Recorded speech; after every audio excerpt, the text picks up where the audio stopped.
there is nothing to panic about this so-called coronavirus. So what we should think is that things like this will help us to discover our hidden potential to overcome challenges, right? So let us see the door that is open, not the one that is closed, right? Let us be optimistic. So we have seen so many challenges like this. It is one of such challenges. Only thing the media is blowing in trumpets, exaggerating the things to get TRP ratings. Welcome to another episode of the People Hum interview series. I'm your host Sneha Murthy, and let's begin with a quick introduction of People Hum. People Hum is an end-to-end, one-view integrated human capital management automation platform, the winner of the 2019 Global Cody Award for HCM that is specifically built for crafted employee experiences and the future of work. We run the People Hum blog and video channel, which receives upwards of 200,000 visitors a year, and publish around 2 interviews with well-known names globally every month. And now for our guest. Professor M.S. Rao, PhD, is the father of soft leadership and founder of MSR Leadership Consultants India. He is an international leadership guru with 39 years of experience and the author of 48 books, including the award-winning See the Light in You. He is a C-suite advisor and a sought-after keynote speaker globally. He brings a strategic eye and long-range vision given his multifaceted professional experience, including military, teaching, training, research, consultancy, and philosophy. We are so happy to have him with us today. Welcome, Professor Rao. We are thrilled to have you. Thank you for the invitation and thank you for your generous introduction. Thank you so much. It's our pleasure. So, before moving on to the questions, firstly, congratulations on the success of 48 books of yours. It is phenomenal. Thank you very much. So, the first question I had for you was, what was your inspiration to write your book, Soft Leadership, A New Direction to Leadership? I served in the Indian Air Force. After I left Indian Air Force, I have done business for some years, and after doing business for some years, then I got into teaching field because I discovered that teaching is my calling and teaching is my passion. So in the year 2007, I joined for doing PhD in soft skills. So I have done a lot of research in soft skills because soft skills were very much required at that time, even now also, because Indians have a very big challenge, that is skills challenge. That is they are good at knowledge, technical competency, hard skills, but they lack skills to get employment. So they lack employability skills. Although the employment opportunities are there, they are unable to grab because they lack the employability skills. So I thought that was the gap, that was the challenge for Indians. So then I took admission for PhD in the year 2007 to do my PhD in the area of soft skills, and I have done research for 4 years in soft skills, and I earned my PhD in the year 2011. So after I completed soft skills, I still wrote several articles and published, and I was teaching in various educational institutions, and also I conducted several leadership development programs. So during the leadership development program, so most of the audiences, they were unhappy with the prevailing leadership styles like aristocratic, democratic, charismatic, transactional, transformational, vagera vagera. So many styles were there. Then I thought, since it's a gap, so why not to explore a new leadership style? Since I served in the Indian Air Force and I am passionate about leadership, then I blended leadership with soft skills and coined soft leadership. Then I have created 11 C's. Then I added a book. And subsequently, I added several books. So when I created this 11 C's, I requested my friend Dave Aldrich, who is known as the father of modern HR. Uh, he is expert in leadership code that he has created for my 11 C's, and he has given the complete framework for my soft leadership. So I started contributing research papers, and my research papers have been published, and I think around 6 to 7 books I have published in soft leadership. So this is how it is. Especially the soft leadership is required now and in the years to come, because millennials, they are also known with the different names like Generation Y. They appreciate working with partners, not with the bosses. And also because the technology is changing so rapidly, and the people's mindsets are changing so rapidly, and people don't like to work under bosses. So I thought this will be worthwhile, and I contributed research papers and published books also, and it's getting great response. So this is how the journey of soft leadership has started. And recently, the book on soft leadership, a new direction to leadership, is the book I have written. Then I asked my friend Philip Kotler, the father of modern marketing. So he's a good friend of mine. He has written foreword for this book, and I have dedicated this book to Peter Drucker, who is my inspiration in MBA. So Peter Drucker is known as father of modern management. So it's a coincidence that father of modern marketing has written foreword and dedicated this book to father of modern management, Peter Drucker. And this concept has got a clear framework with the support of Dave Ulrich, who is known as father of modern HR. This is the story of writing this book. That's wonderful. I mean, like it's a beautiful journey that you've had behind this book. Thank you. So, moving on to the next question, there's a lot of buzz around your emotional intelligence now. So, what is the relationship you think between emotional intelligence and soft leadership? Very much. Why? Because Emotional Intelligence is the book authored by my friend Daniel Goleman.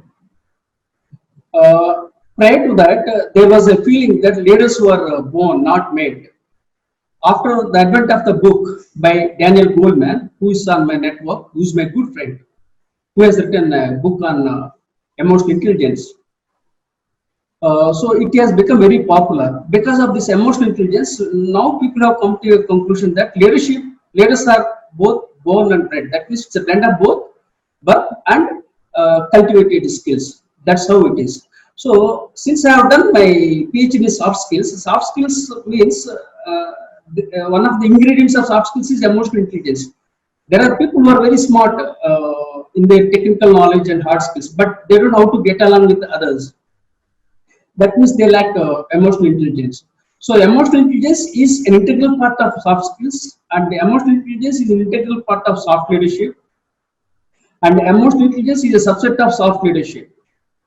So that's how is about this emotional intelligence and soft leadership. Soft leadership believes in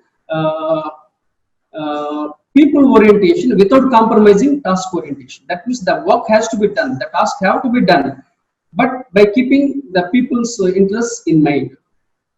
So this emotional intelligence is an integral part of soft leadership.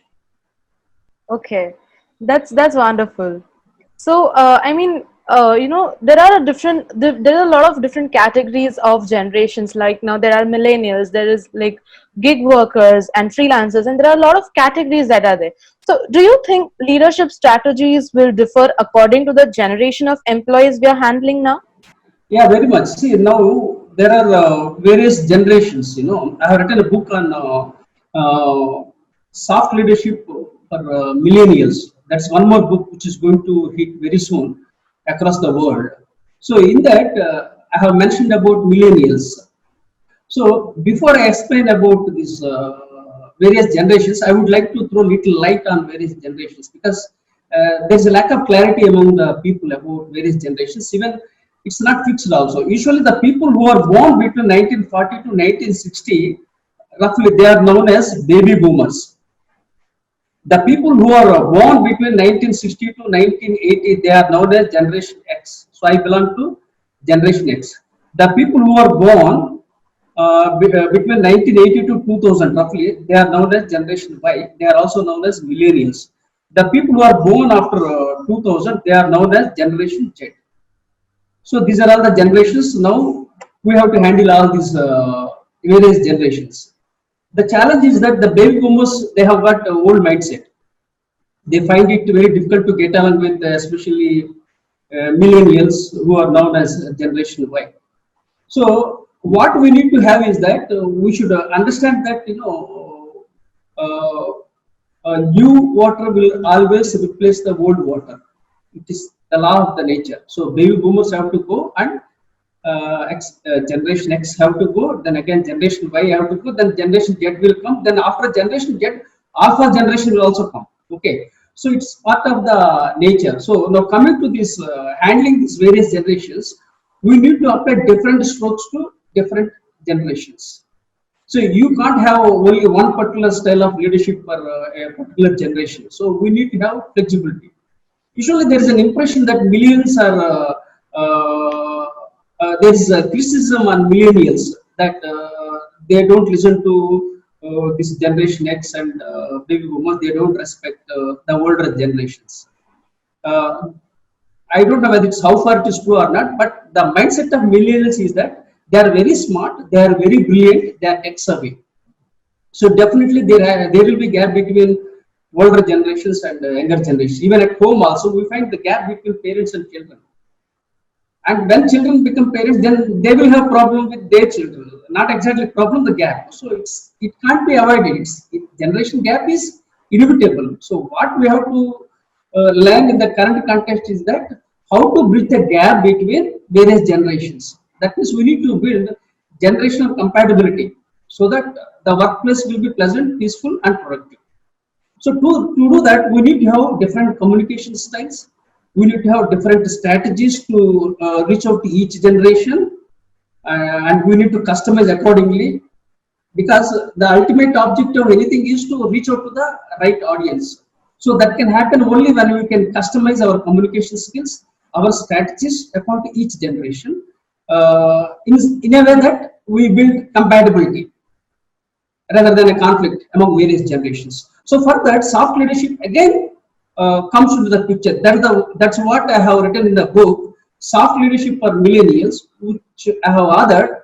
It is not under publication. Hopefully by 2021 it will be published. Absolutely, that makes so much of sense. I mean, the change and the gap is inevitable, and you just have to mold according to it and fit in that, and you cannot just keep the same set of style for everyone. Agreed, 100%. People have to realize, so they have to empathize. When I was young, how I was, so that I have to think. If I think in that way, how when I was young, how I behaved, then definitely the most of the challenges will come. Yes, I was also like them only when I was young, right? So unfortunately, the older generation they don't realize that's the problem. So they should empathize with younger generations, and don't think that the younger generation will have a rosy picture. Even when the next generation comes, Generation Z, there will be conflict between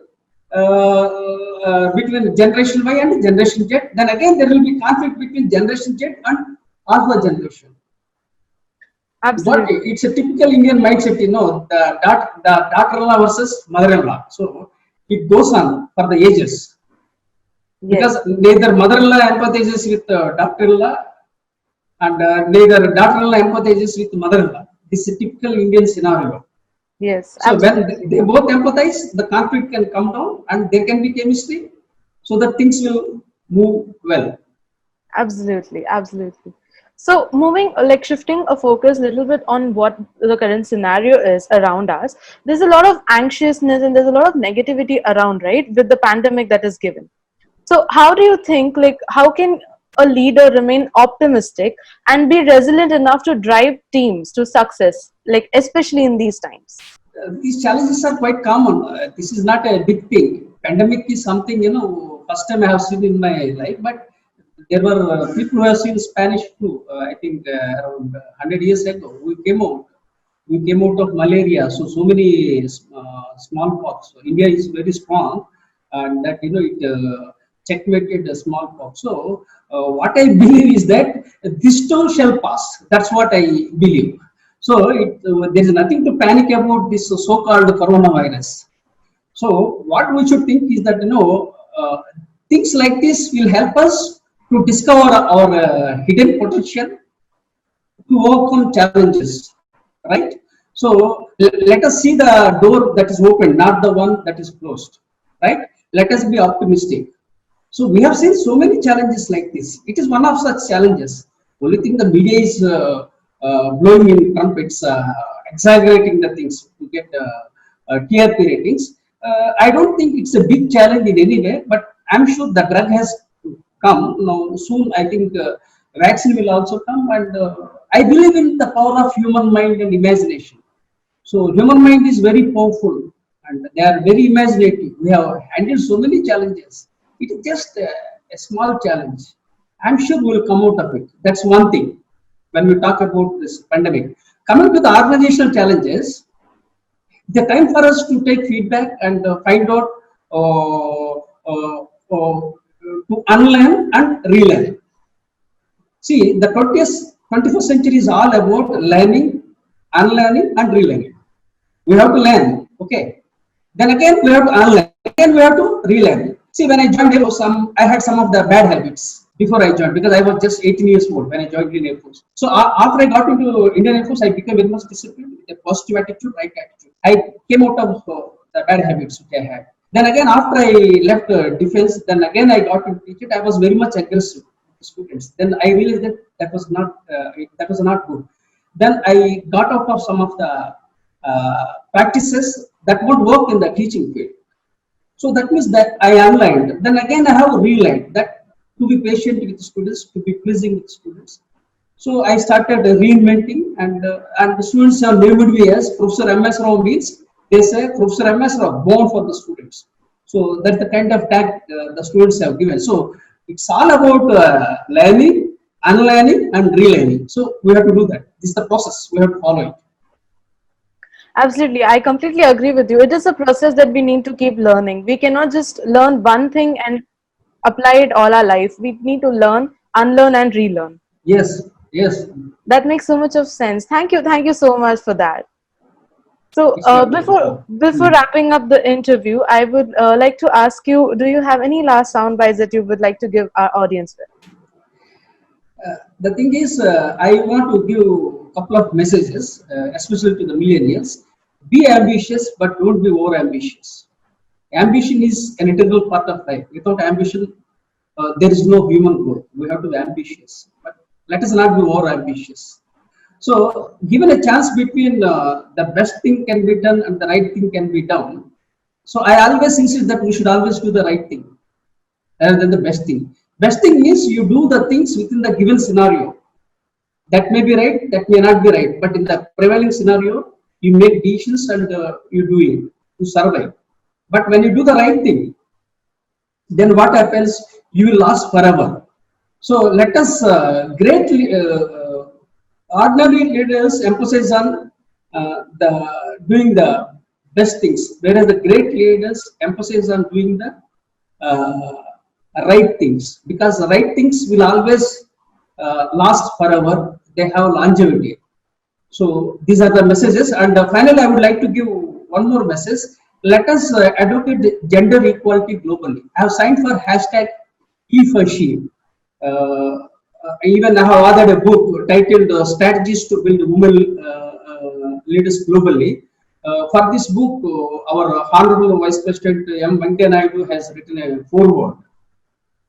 So, and this book I have dedicated to Oprah Winfrey and two more women. So,